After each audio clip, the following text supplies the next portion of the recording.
Limpopo ANC leaders will be breathing a sigh of relief, especially when they see how many losses their colleagues in the other provinces have suffered.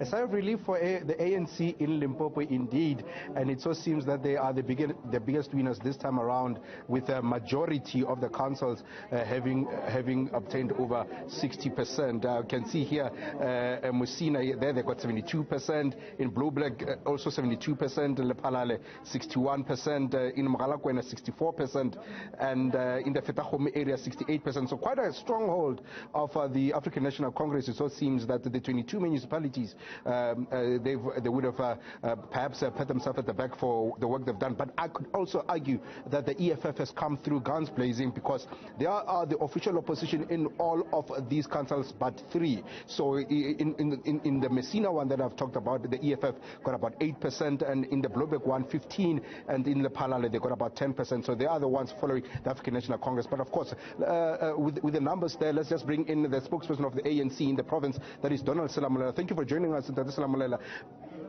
sigh of relief, my colleague in studio is saying, because there in KZN it seems like you got some droppers here and there. Well, look, once again, a confirmation that this is the home of African National Congress. The people here are the African National Congress, and the African National Congress is them. Of course, a sigh of relief, but the end of the campaign, the end of a tedious process, but the birth of a new era, the birth of real work now starts. We have brought in a new cohort of councillors. We are bringing them now, a new cohort of hard-working, dedicated councillors. We have taken a place before the people of the country. And I think this hour, as we stop this interview, we'll be getting down to work now. Getting down to the work, I do know that there are some discrepancies here and there in some wards where communities are just complaining that these are not our ward councillors that we elected through the new processes that you have introduced yourselves. We do understand that you will be beginning after the elections. So said Didi Mabuza, the Deputy President, that after elections you'll begin with all those challenges of ward councillors that there may have been challenges. Are you confident that by the 15th of November you will have been able to deal with all of them? Of course we will. Of course we are committed to our own timelines. We have already issued timelines to branches. We have issued timelines to our regional structures. The national has issued timelines to provinces in terms of what must unfold from here.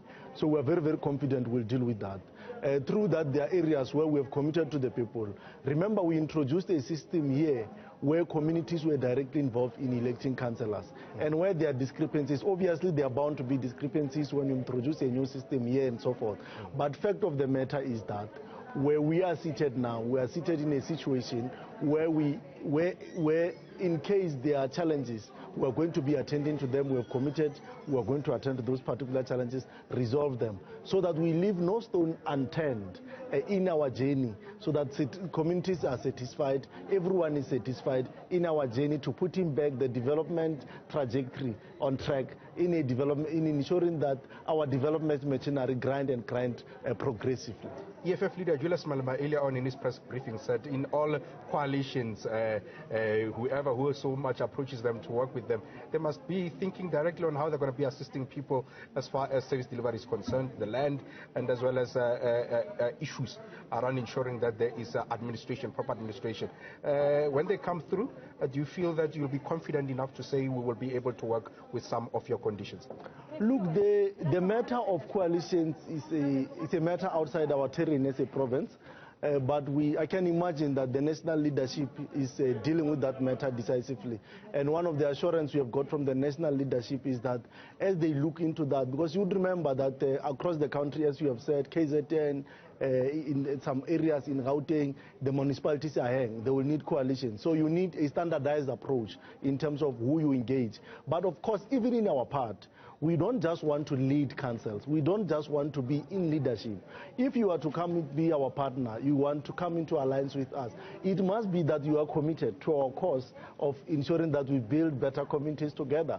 It's all about building better communities. Anything else will not be party to that. And I can assure you that the national leadership led by President Matamela Ramaphosa and the entire National Executive Collective are looking decisively into that particular matter. And in due course, probably tomorrow, we'll be issuing the directive, they will be issuing the directive to the country as to what is going to happen as far as coalitions are concerned. And that will include, of course, the Heng municipality of Modimolle Mokgopong, where we are, of course, a leader in that municipality, it must be emphasized, but equally also in Tabazimbi.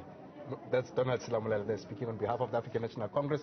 Quite confident, Donald Slamulela there, saying that they would lead Modimolle Mokgopong. They got about 50% there of the seats, and another 50% is the EFF, the DA, and as well as the Freedom Front Plus. So some way they have to find one another, Tembi, in order to make any decision in that particular council.